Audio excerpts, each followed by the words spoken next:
Ang kapakanan ng mga Pilipinong maliliit o may maliliit na negosyo ang isa sa mga isinusulong ni Pangulong Ferdinand Marcos Jr.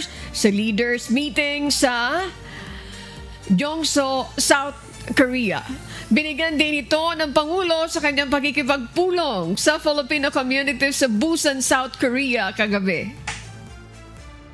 Dahil po, halos sa 99% po ng negosyo, lalo na sa Pilipinas, ay MSME.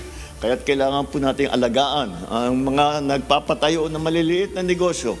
At para naman sila ay mapalago, hindi naman sila naiiwanan sa mga oportunidad na nandiyan, basta't maipalaman natin sa kanila.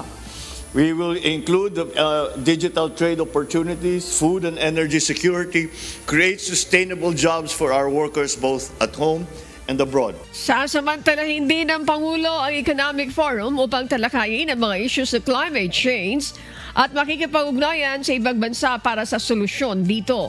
Makikipagpulong rin siya sa mga business leaders upang mahikayat ang pamumuhunan sa teknolohiya, agrikultura at renewable energy. Inanunsyo rin ni PBBM na magbubukas ang Philippine Consulate at SSS Office sa Busan.